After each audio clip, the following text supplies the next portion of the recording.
Hello and welcome to the Globetrottin ADs. Since 2019, a way for athletic directors, activity coordinators, coaches, and friends to connect and collaborate no matter where they are around the world. We hope that you enjoyed the podcast and share it with anyone you think will enjoy it as well. And now, let's get this episode started. Hey everybody, welcome to this week's episode of the Globetrottin ADs. We're back, season 6, episode 5. The topic for today is student leadership, and we're super happy to have an old friend and a guest that we're happy to have back after a long absence, I'm sure. Juan Santamaria. He's the co-curricular athletics and activities director at Escuela Internacional Sampedrana in Honduras. I hope I got that right, Juan. You got it perfect. I think you are ready to work in Latin America. Ready. I feel like it's calling me. So yeah, we're happy to have Juan on. We're going to talk about some cool student leadership initiatives happening at his school, and Nick's going to expand a little bit about what he's doing at his place. But before we get into that with Juan, I'm going to throw it over to Nick in Vienna, and let's kick it off. Hey, Nick. Yeah. Hey, Matt. Thanks for that, the intro. And we are glad to have Juan on. Juan did something pretty cool with his students not too long ago. I don't know if that was the first international school or if you've done it before, second. So we'll talk about that. But I thought, man, that's cool. We always want to talk about students and what we're doing with our students. And I thought that was pretty cool. So that's going to be the focus, the NFHS Summit. And then, I know you've done some other cool things. And so it'll be fun. It'll be good to have you on here. We see the nice sunshine in the background of a hot Honduras day. And we're in our cold basements, our cold houses here. Yeah. What's the temperature there, Juan? We use Celsius, so probably it's 37, 38 Celsius. Yeah, wow. That's like Beautiful. the hottest day in Austrian history. Exactly, and it's not the hottest day Yeah. in ours, so we're fine. This is fantastic. Cool. Well, it's hot, and you're in Honduras. We know that. But Juan, please start us off and just tell us a little bit about yourself or your background, or how long you've been at EIS. At least tell us that. Whoa, I've been 34 years at EIS. All my AD practice and activities director has been here. Even though when I was 19, I worked in 2 other schools. Okay. But came to EIS when I was 20 years old. And, everything went little by little. Then when I was 22, I became the athletic director. Mm-hmm. The good old way. Here are the keys, here are the coaches, and start the program. So it's been fantastic. We have 2 conferences that we participate and compete. The national conference from Honduras and the Central American one, with 6 countries involved and 28 schools. Wow. So that's what we have. We have approximately 1,168 students in the program, sports and activities. And right now we have 87 coaches, total activities and sports. Wow. Pretty big. That's It's pretty big, huge. one. And how do you... An AD meeting with 28 different schools sounds pretty complicated. How are they? Are those fun or what? Oh, yes, they are fun. We have the serious part of a meeting, and then we have the extracurricular part of the meeting, and they're fun. You get to know very good people, friends for a lifetime, even after they retire or they go out of our world. Yeah. And it's just fantastic to know people like you guys also, going to the NAAA and knowing people from different conferences around the world is just great. It's a blessing, for sure. Are you in your home region where you're there? Is that like where you grew up in the town that you're in now, or? Born and raised in the most beautiful city in the country. Don't believe that Tegucigalpa is San Pedro Sula, the best city in Honduras. There you go. I have no one that I know in Honduras to refute that claim. Matt, anybody? Well, No? yeah, they will, even people from the capital city will say, yeah, well, yeah.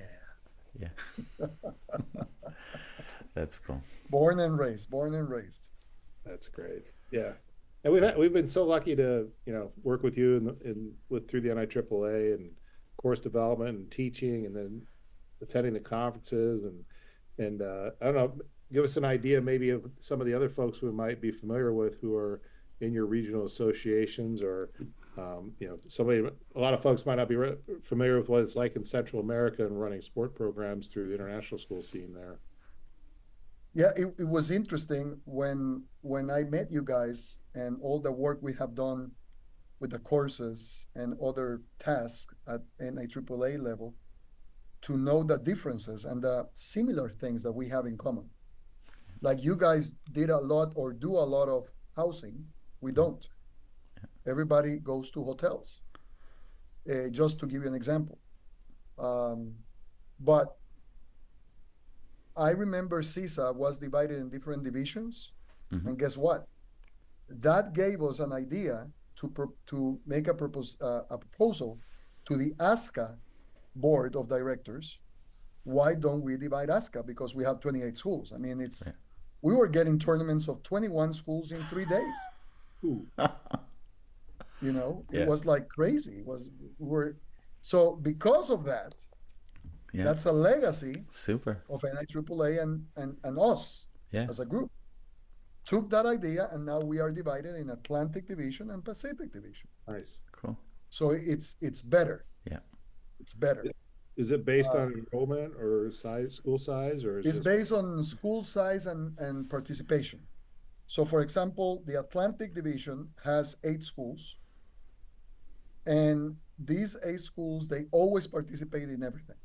Yeah. Now, the Pacific Division, even though they have 20 or 19, not all of them go every time.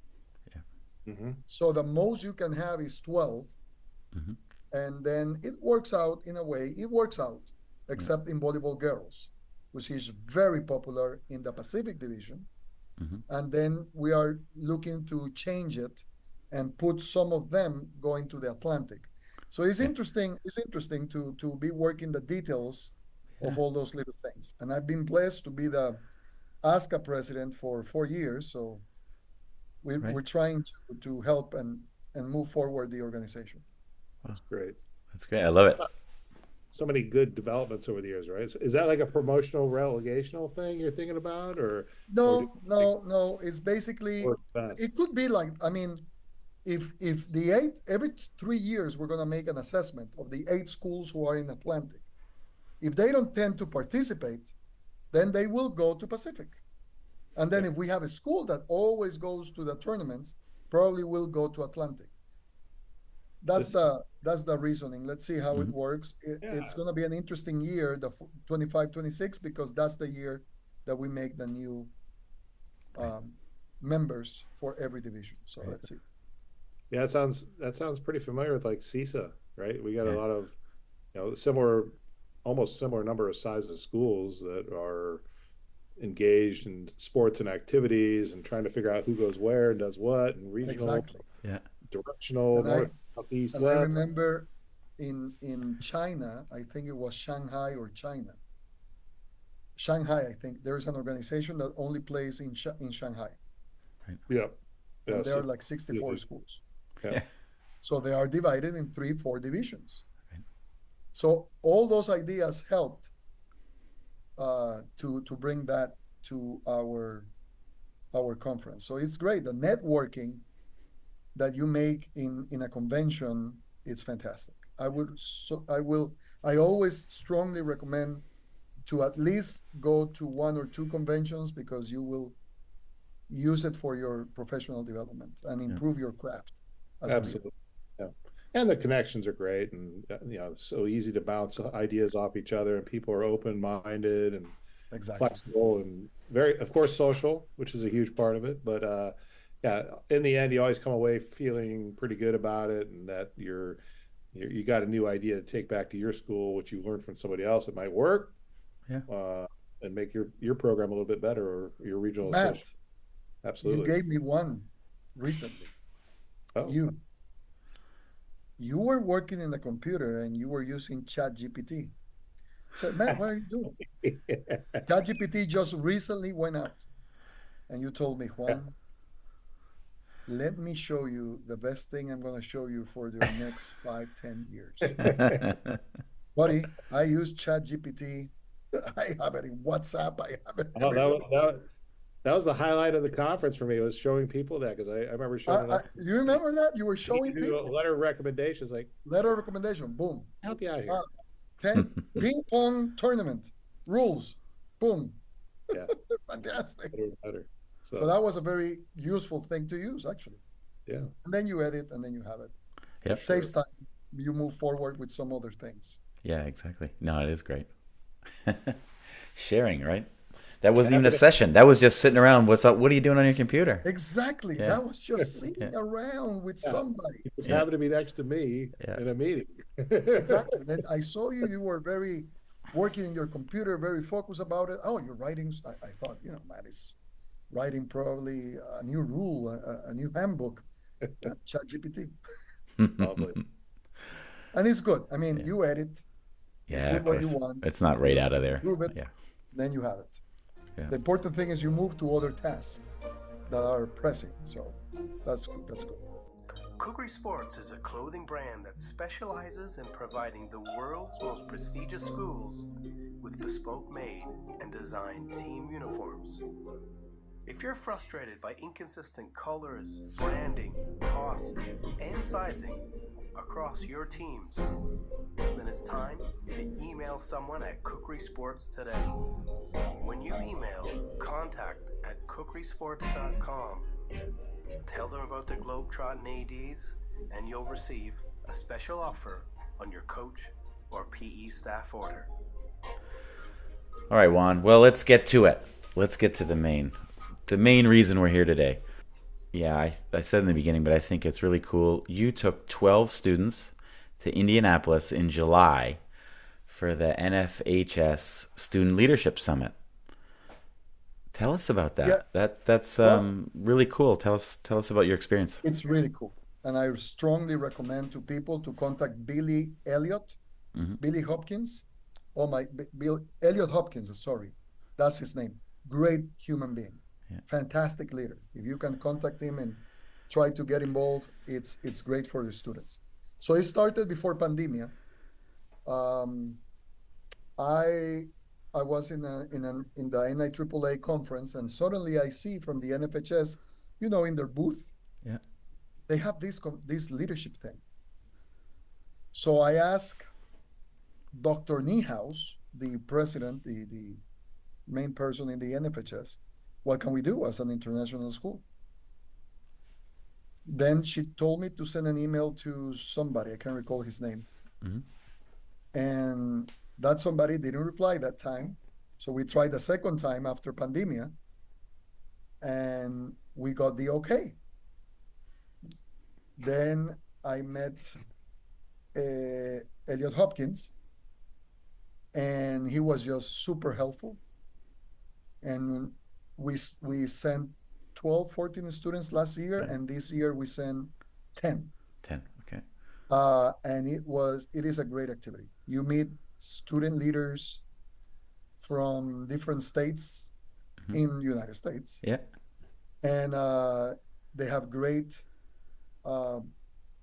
keynote speakers, how you call that, workshops for kids to become better leaders, better human beings, networking. So all the things that we do in the NIAAA, students do it in those 2-3 days of the conference. I think one of the things that is pressing me for since after pandemia, what's my legacy as a leader? Not even in a school setting, but in organizations, in leagues, as a family man, as a friend. What's my legacy?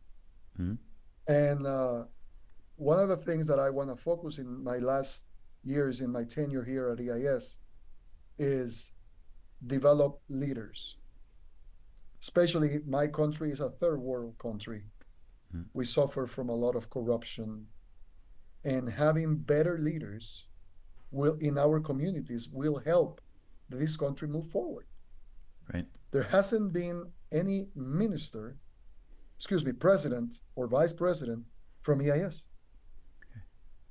And why not think about preparing somebody from here becoming that person for this country with ethics? So that's what we want to try to do with the kids. We also have a national leadership retreat. We do it in the Lake Yohoa, which is the only lake we have. And 20 schools from Honduras, from the conference, accredited schools, 10 kids, 3 days in a lake in the mountains of Honduras, which is very different from here. In the mountains, it's cold and rains every day. So it's very, very, very different, and they bond together. There's no cell phone signal. Wow. So it's fantastic for the kids to be, I always joke with them, hey, welcome to the 80s. No cell phones. That's my childhood, by the way. And kids have to adapt quickly. Oh my God, we don't have a phone. I mean, yes, use the phone for pictures, but that's it. Yeah. You won't have a for Instagram or anything like that. So we also have a leadership retreat for ASCA. It was this year, it was in Guatemala City. And I think 16 schools went there, and it was fantastic. We took 10 kids.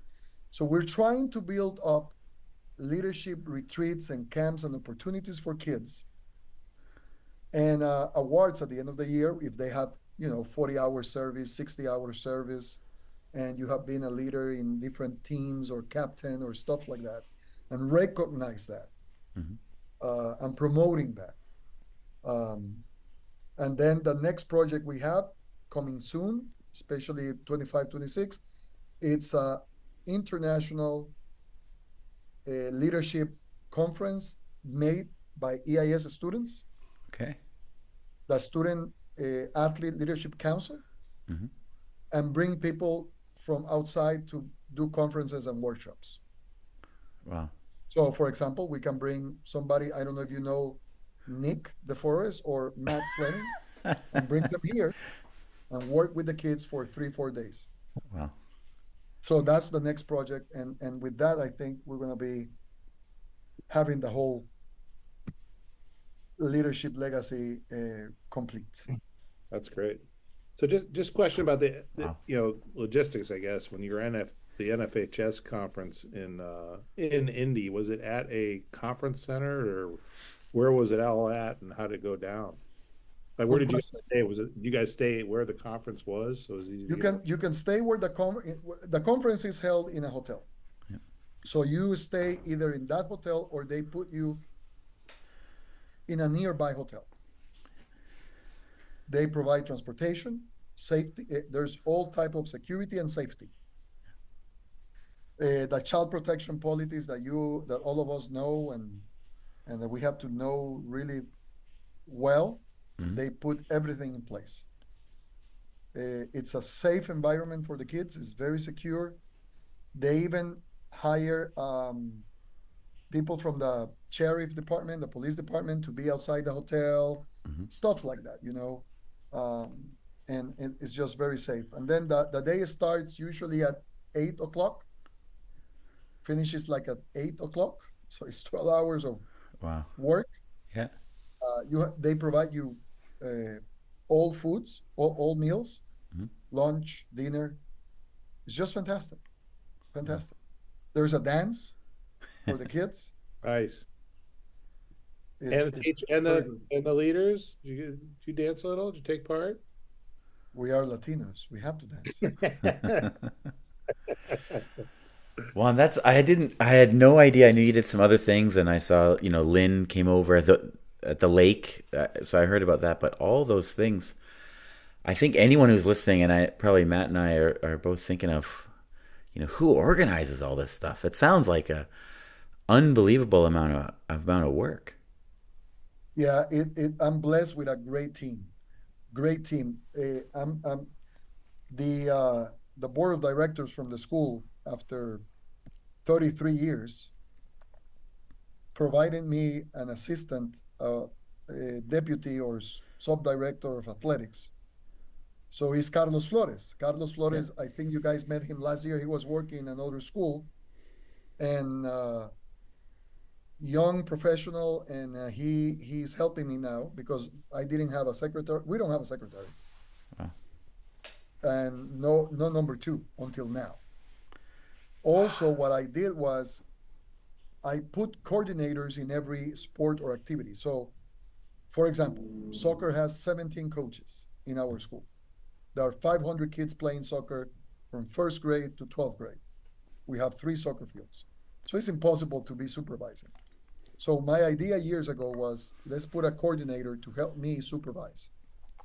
So I have a team of coordinators. Now I have a deputy athletic director.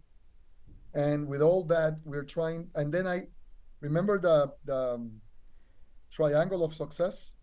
Yeah. Parents are, it's a very important component, so they help me.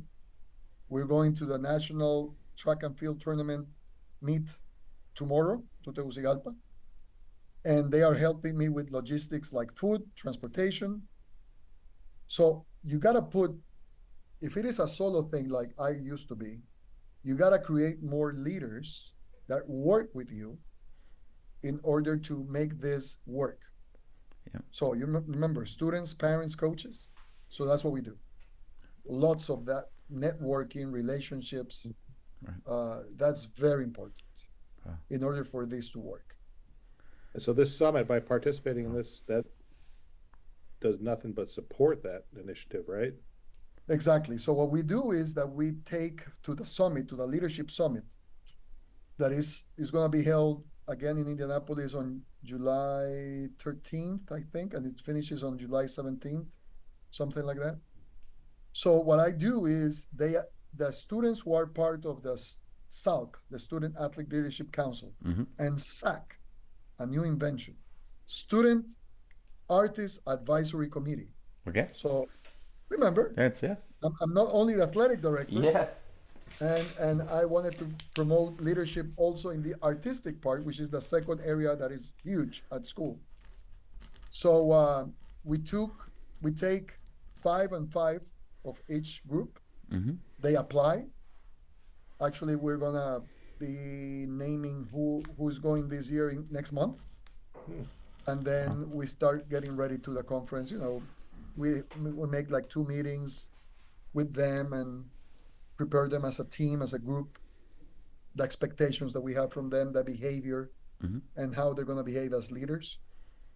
How many kids apply? Just curious. Do you get a big pool? 30. Yeah. Great. That's awesome. We usually take sophomores and juniors. Yeah. Cool. So we can see what they learn, apply it the next school year. Right. Amazing. I mean, that's awesome for their CV, college applications, and all that, right? So exactly.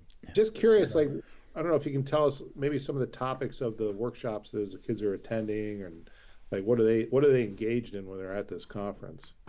Some of the topics are for example, social media, how to use it, benefits, and of course consequences if you make mistakes, networking, empathy, what would you do to help your school get better. They listen to ideas from all over the United States. We had a delegation from Canada, so that was nice. So Honduras, Canada, they told me that before they had a school from Israel. So I think we're the first Latin American school for sure. What else? Leadership stuff, and they do. It's not only sitting and listening to somebody. It's like a workshop. They do hands-on activities. They have fun. Visit to a museum And I think the best thing they do, one afternoon, we work with handicapped kids with disabilities, Hmm. and it's fantastic. It's an activity that they cry. Wow. They get to know how blessed they are, Yeah. and they get to feel they get that feeling of doing something positive for somebody, Mhm. and that's fantastic. That's fantastic. Wow. That's a very nice activity they do. That's usually the last day of the event. We go to a high school and we work with these kids. Fantastic. And are these kids that apply at your school, are they, is the school sponsoring this in any way, or are they paying the whole cost themselves? No, they pay the whole cost, Yeah. and the school, what they do, the school pays all the expenses from the adults. Yeah. uh, and the kids pay their Yeah. expenses. But Now, wait, mhm. the NFHS pays the hotel and meals of the conference days. Oh, wow. Was that just special for you guys, or was that anybody that applies, or I don't know, that's the way it works. cool? So So, just for curious, example, what was the average cost for you guys? if I can recall well, the plane ticket to Indianapolis, of course, that would be, let's say, $700 tops. Yeah. Um, and then the hotel, we paid, let's say, another $600-700. So it could be $1,400, but Yeah. remember, that's what the school pays for us. Yeah. So then for the kids, the days of the conference, they don't have to pay. Cool. And then the meals are provided. Yeah. Dang. So Wow. it's fantastic. Neat. Yeah, it's a good deal. Wow. That is pretty cool. But I think, for you, all the other things you explained, and it seems like conference wide, maybe countrywide, the student leadership is important, right? And all the schools value it, and put emphasis on it, right? We really want to value it. Like we're talking with other ADs and activities director, and we got some that still are like, yeah, but winning soccer is important. Winning volleyball, winning basketball. Well, I agree. But when you see the power of teaching leadership skills to your students,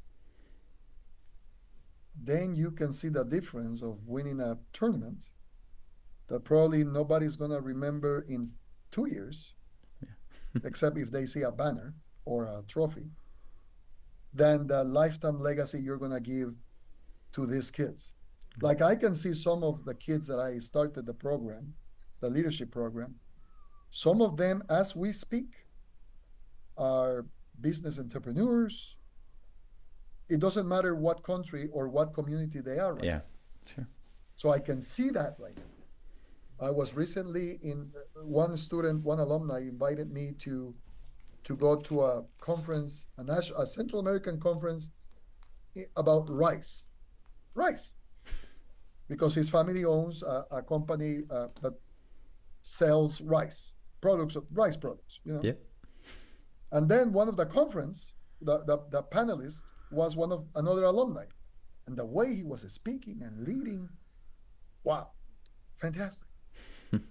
So that's, I think, when we are teachers and we see our alumni doing so well, that's when you get that proud moment as a father, right? Same thing. That's cool. So yeah, it's important to promote leadership education with our communities, I think. Absolutely. I think that conference-wide initiative too, where the kids from other schools come together and spend time with each other, right? Not just compete. Then just makes everything nicer, right? It makes it a nicer community, and you see them in a different perspective. Yeah. Same thing, we always, as adults, we always have our conferences, leadership conferences, and we go and we make friends. I don't know if you and Matt, you compete, right? In Yep. the same. Mhm. Yeah. Yeah, you compete and you always see a friend to the next side. The problem was when I was thinking about it, the problem was, yeah, I see my friend to the other side. What about the kids? Yeah. Are the kids seeing their friends at the other side? They're competing. Right. When you start doing these conferences and leadership trainings with kids from other schools, interscholastics, then they become friends. And then the game becomes less stressful for everybody. Yep. Especially in Central America, we can have games with 800 people watching the game. Wow. A school game. You're not talking about a pro game. That would be 80,000. I will send you guys videos of, for example, final game EIS against AST, American School in Tegucigalpa. Yeah. Classic rivalry. 800, 800 people, 1,000 people in the gym. Cool. Easy peasy, like easy. Sounds like Last year, volleyball, La Estancia from Tegucigalpa and Happy Days Freedom from San Pedro Sula played the varsity, no, the JV final. 400 people, Cool. final. like a That's fun. Budapest Vienna match in the Mike Malloy In, team. in, Huh? in Central America, and that's another difference. You guys, some of you guys were telling me, oh, we barely have 50 parents. I'm like, not here. Yeah. It's like West Texas with football. That's awesome. Love to see it someday. Yeah, no, that is really cool. Well, I mean, I think we shared, it's a great resource. I'll put the info for the leadership summit there if anyone, has time to maybe go that way. But I think more importantly, if conferences are thinking about student leadership, you have a big one where it's working and has for quite a while. So that would be great if anyone who's out there thinking about it, they need to get in touch with you to get the details or questions. Would be great. Yes. And it's easy. Just go to the website also Mm-hmm. and then apply. Yeah. You will see the contact email and then just apply Let's see what happens. Yeah. And then, of course, you can tell them that I can definitely help in that aspect. Yeah, I think that's really cool. And time, obviously, it's time well spent, right? Sometimes you need to get these things started and then they roll, right? You do it one time and then you have the template, and then it becomes easier. But you mentioned legacy, Juan, at the beginning. You're not that old. I know people aren't going to be able to see you, but you're not that old. You still have some good years left, Juan. But no, you mentioned your legacy. And you also just are the first co-international school to obtain the QPA from the NIAAA. So congratulations to EIS on that. How does that make you feel? Talk about that for a minute. Well, again, when I think all of us, in a way, we when we started at AAA, we saw, hey, CAA, okay, let's get that. Yeah. CIAA, okay, let's get that. CMAA, all right, let's get that. Then we saw the QPA. And congratulations to you too, Nick. You got it also. Thank you. Why not? That's the question. Why not? Why not try it and see where, and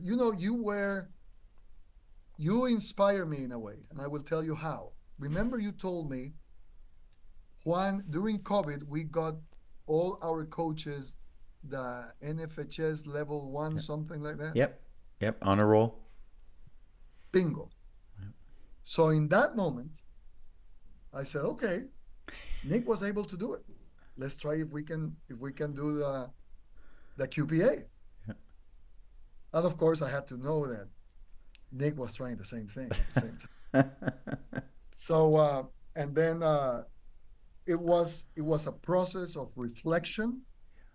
It was an audit. Yeah. Because of the QPA, listen to this carefully, everybody. we got the first ever weight and fitness center in our school. Okay. Sports psychologist, deputy athletic director. Wow.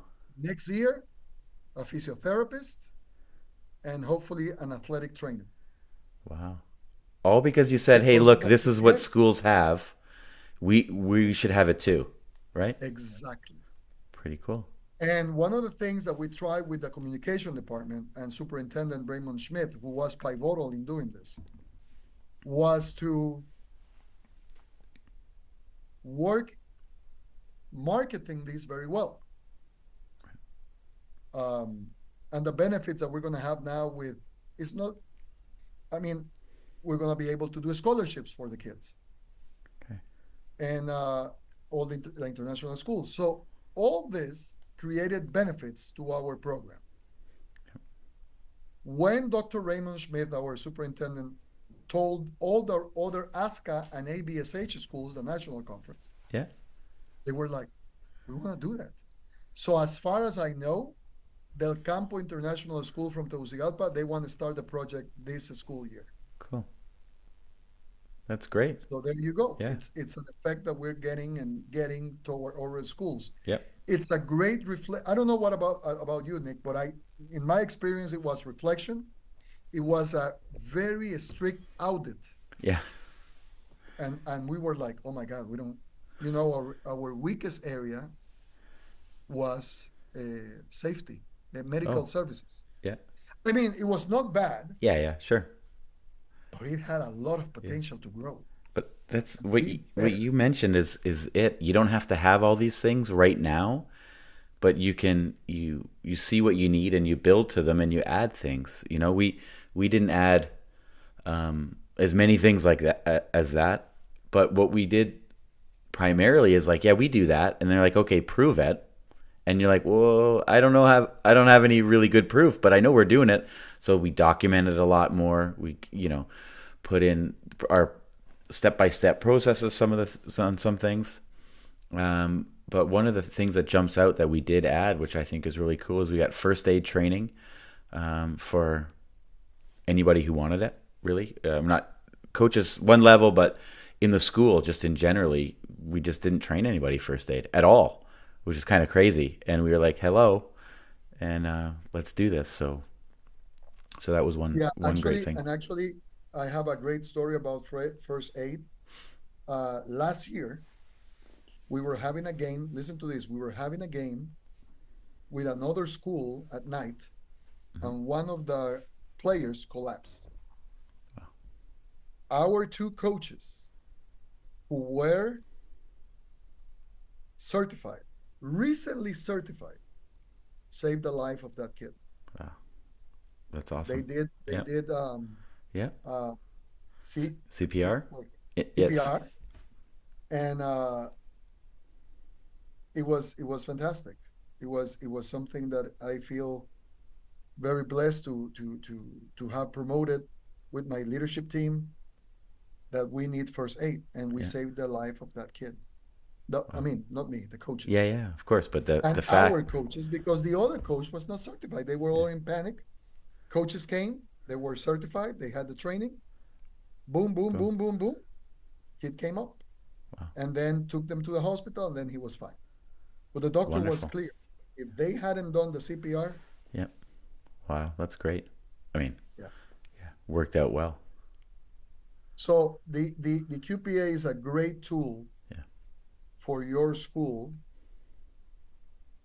to keep always the good work and the good systems, good methodologies, good processes for your program. That's you know what I do now? We need to, coaches, we're going to have this type of evaluation now. Oh, come on, boss. One more. We are a QPA school. And then they're like, oh, QPA again. So it's going to take some time for some coaches. Some coaches are happy. Yeah, sure. Some coaches are like, change is a constant. Yeah. And keeping the status quo is not good. You always have to be changing. Yep. something new. Let's change. Improve. That's right. Yep. Constant change is here to stay.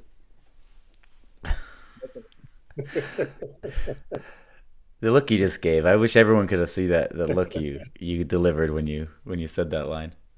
But it's true. We are, it helps everybody. You're always Yeah. evolving. You're new ways to improve and get better, and make your program. You don't want to be stagnant. You don't want to be stale, and that's a huge part of our institutions and working in international school life, right? You got to be out there. So I think the QPA is awesome. We're not there yet here. It's it takes a huge commitment. Yeah. Kudos to you guys for doing it. A big commitment of time, Right. resources, and everybody getting on board. So yeah, I think someday we can do it. But I think it's fantastic. You guys have put the hours in to make it happen, and awesome. Quite the banner to hang up for your programs at your schools, and you got a lot to brag about for sure. I even tell parents, the NFHS courses for free for parents, for student leaders, for coaches. Yep. So everybody's doing them because we are a QPA school. Cool. And that's my sentence at the end of things when I have a lot of debates. We're a QPA school, and we need to keep that motto there, or that standard. Right. For sure. And they stop. And it's the same thing when we use Cognia or other agencies, educational accreditation agencies. Right. What do our superintendents and principals tell teachers and parents? Oh, we are a Cognia school. Yeah. Oh, we are Northwestern, whatever, educational certification agency. Right. Same. So it helps. Makes sense. Yeah, absolutely. Definitely helps. All right, Juan. Well, this is amazing. This is some really cool stuff, and a lot of information out there about student leadership, and it's really hitting the heart of what it is, what we're trying to do with kids and our programs in our settings to make them better, to give them opportunities to learn and grow, become leaders. And I thank you so much for sharing all this awesome information today about your experience down there in Central America and making things happen. So fantastic job to you. Hats off. And super thank you, my friend. to make this happen, not just through the NIAAA and the NFHS, but through all the hard work and all the hours you put in to make this a reality for your school. So well done. Well, thank you. And it comes with people like you guys. Meeting Chris and meeting you guys and other people that we have met, Claudia and Todd, etc. You start feeling, hey, you got to get better. Yeah. Not because of rivalry or if not of the company that you have. You have good company. Yeah. There's always a saying that says, show me your friends and I show you who you are. And if I have done anything positive, it's because of the friends that I have, people like you. Cool, man. Super. Thanks, Juan. That's super nice. Very good. Very good. And we're gonna miss you in December, which is even great to have you on. We're gonna make up for it a year from now when we make our way to Tampa for the NIAAA 2025. 2025. For sure. Matt, maybe in the summer. You're in the States in the summer. Indy's not far. Juan's going to be in Indy in the summer, right? I'm going to be there in Indy. It's a yearly thing. That's cool. Yeah. Awesome. No, thanks, Juan, for being on and taking the time during your day, right? It's during the school day. Thank you very much, and thank you for the opportunity once again. Well, Juan, we have one more brief topic to discuss with you. It's something we like to do with our guests. Okay. If we could ever make it down to Honduras, tell us a little bit about it. What should we do? Where are we going to go?